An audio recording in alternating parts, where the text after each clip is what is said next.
Bom, pessoal, a videoaula de hoje é sobre termologia, tá certo? Que é uma área da física que estuda os fenômenos ligados ao calor, né? À sensação de quente e de frio. A termologia, então, é subdividida em áreas, em sub-áreas, termometria, diratometria, gases, calorimetria e termodinâmica, que são assuntos que a gente vai estar aí vendo ao longo das nossas próximas videoaulas, ok? Então para a gente poder falar de termologia, né, nós precisamos definir muito bem o que é temperatura e o que é calor, que são conceitos que acabam sendo confundidos no dia a dia, tá ok? Então a gente tem que lembrar que as substâncias ou os corpos materiais, eles são compostos por átomos, ok? Por partículas. Essas partículas, elas apresentam uma vibração que é natural a toda substância material, a todo o corpo, né? Então, a temperatura é exatamente a medida do grau de agitação das partículas que compõem o corpo. Tá? Então, isso tem que ficar bem claro. Temperatura é uma medida do grau de agitação das partículas que compõem o corpo. Já calor é energia em trânsito, é energia que passa de um corpo para o outro, sempre do corpo de maior temperatura para o corpo de menor temperatura. Vejam que no nosso dia a dia a gente até usa o termo calor de uma forma que não é correta do ponto de vista da física, né? Por exemplo, quando eu digo assim, eu estou com calor, tá? Isso todo mundo entende qual o significado disso, mas do ponto de vista da física não está correto porque o calor não está contido em nenhum corpo, não está em nenhum lugar, né? Ele está sempre passando de um corpo para outro, tá ok? Então isso tem que ficar claro, né? Vamos dar uma olhada como é que isso é testado, né? Esse conhecimento entre temperatura e calor é testado dos alunos aí, ó. Então vejam que tem uma questão aí que diz assim, né? Analise as seguintes afirmações sobre conceitos de termologia. Afirmação 1 diz que calor é uma forma de energia. Perfeito, é exatamente isso mesmo, né? Calor é uma forma de energia que passa de um corpo para outro, então é energia em trânsito, tá ok? Na afirmação 2, ele diz que calor é o mesmo que temperatura. Nós vimos que temperatura é a medida do grau de agitação das partículas e que calor é energia. Então são coisas diferentes. Tá ok? Então calor não é o mesmo que temperatura. Afirmação 2, falsa. Na afirmação 3, a questão está dizendo que a grandeza que permite informar se dois corpos estão em equilíbrio térmico é a temperatura. Exatamente esse é o conceito de equilíbrio térmico, é quando os corpos apresentam a mesma temperatura, né? Então não só dois corpos, mas corpos diferentes estarão em equilíbrio térmico se apresentarem a mesma temperatura. Então as afirmações corretas são 1 e 3, né? Com isso, nós deveríamos marcar a alternativa E como sendo a alternativa correta, tá ok? Bom, então a gente está falando de temperatura, tá? E a gente vai ver então como é que a gente mede a temperatura, né? Todos sabem, vocês devem saber, claro, que é o termômetro, o instrumento que mede temperatura. Mas é interessante a gente refletir sobre a seguinte questão. O nosso corpo, o corpo humano, ele é um péssimo medidor de temperatura, tá ok? Isso foi verificado por um filósofo, né, o John Locke, em 1690. Ele fez uma experiência, que é uma experiência que qualquer um de nós pode repetir, né? Basta a gente pegar 3 bacias, tá certo? Colocar numa delas água quente, então vai lá no chuveiro, coloca a água quente do chuveiro. Na outra, coloca água fria, né? Vai na geladeira e coloca água com gelo, né? Água gelada, tá certo? E a terceira bacia a gente pega uma água que está na temperatura ambiente, a água da torneira, por exemplo. Então, vamos colocar uma mão, por exemplo, a mão esquerda na água quente, a mão direita na água gelada. E a gente deixa a nossa mão, as nossas mãos, né, dentro desses recipientes por um tempo. E depois, simultaneamente, a gente coloca as duas mãos dentro da terceira bacia, aquela que tinha água na temperatura ambiente. Nós vamos perceber que a mão que estava na água quente, a mão esquerda, ela vai perceber frio, ok? E a mão que estava na água gelada vai perceber a água mais quente, né? Então reparem, as mãos da mesma pessoa, né, as nossas mãos, percebendo temperaturas, né, tendo sensações térmicas diferentes, tá? Então isso mostrou que o nosso corpo não é um bom medidor de temperatura, né? Então foi necessário se buscar um instrumento que pudesse medir a temperatura, tá ok? Então o termômetro mais básico que existe, ele é composto de um fino tubo de vidro com um bulbo, coloca-se um líquido ali dentro e naquela parte que não tem o líquido é feito vácuo, tá certo? Então não contém nenhuma substância em tese ali, né? É feito vácuo, tá ok? Então o que vai acontecer com aquele líquido que está ali dentro? A gente sabe então que as partículas que compõem a substância elas vibram, né? À medida que elas vibram mais, ou seja, à medida que elas recebem calor, ok? As partículas vibram mais e a tendência dessas partículas ao vibrarem mais é de se afastarem umas das outras. Então é exatamente por isso que quando um corpo é aquecido, uma substância aquecida, ela tende a aumentar o seu volume.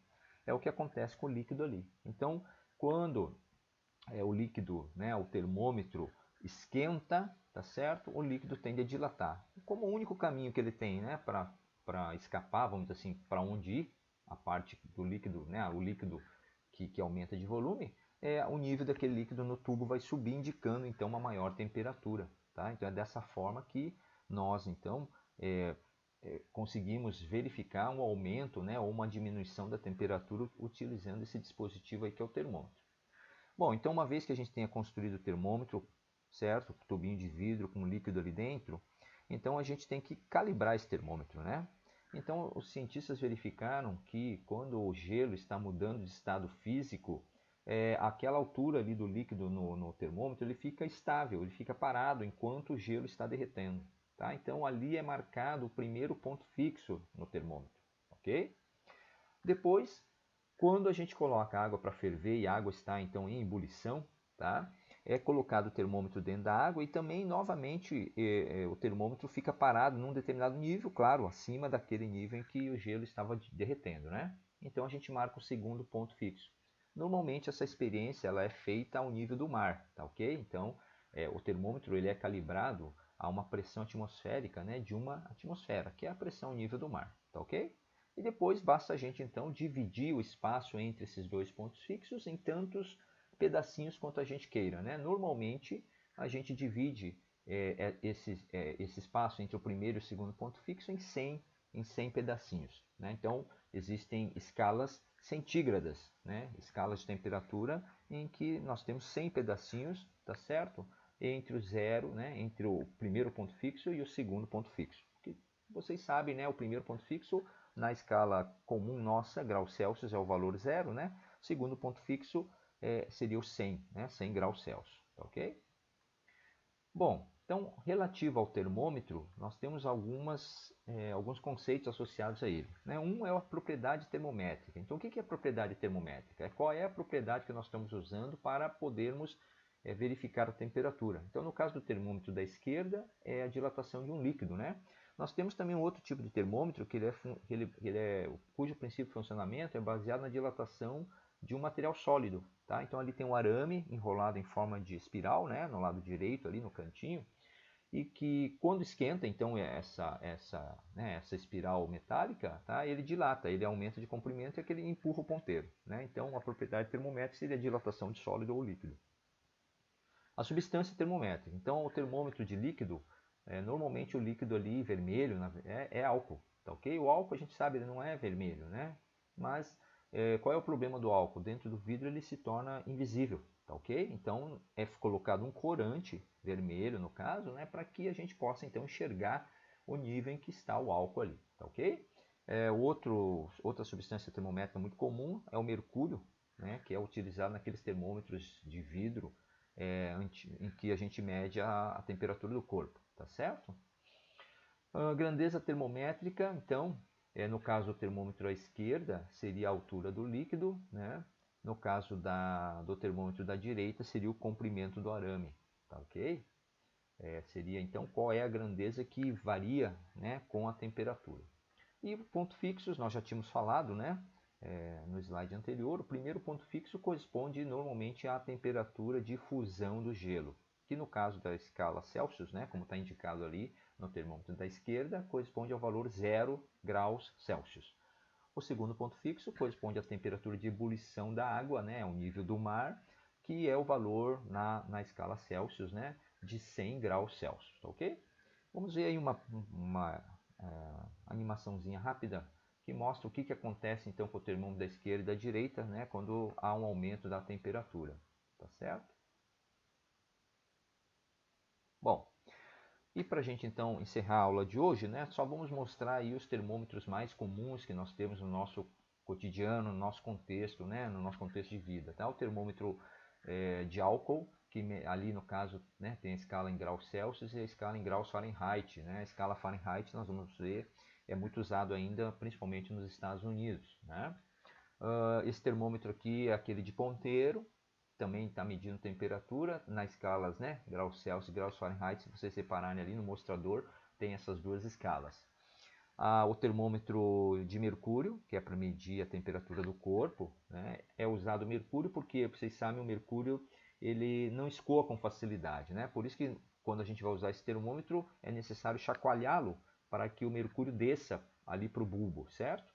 E depois de um certo tempo é necessário deixar então o termômetro ali embaixo, né, do nosso braço por um tempo para que o mercúrio dilate, tá certo? E aí ele vai indicar a temperatura e depois ele não varia mais, né? Então é exatamente por isso que a gente usa o mercúrio ao invés do álcool no termômetro para medir febre, tá? Porque uma vez que a gente meça, né, depois de um certo tempo, quando a gente tira para fazer a leitura, ele não volta, né, ele não diminui, certo? A posição, né, da altura do líquido, ok? Modernamente, o termômetro para medir febre, hoje em dia, né, já é medir a temperatura do corpo, é digital, né, é eletrônico. Né? Nesse caso, a propriedade termométrica é baseada na variação da resistência elétrica em função da temperatura, tá certo? Por fim, nós temos um termômetro que é um termômetro infravermelho, que a gente vai ver que quando os corpos vibram, tá certo? As partículas vibram, os corpos todos emitem uma forma de radiação eletromagnética na frequência do infravermelho, que é invisível para os nossos olhos, mas pode ser captado por sensores. Então, aquele termômetro da esquerda ele consegue medir a temperatura dos corpos através da captação da radiação infravermelho que o corpo está emitindo. Tá ok? Então, seria isso a nossa, né, primeira videoaula aí. A gente vai então estar tratando da termologia nas próximas aulas. Até a próxima então.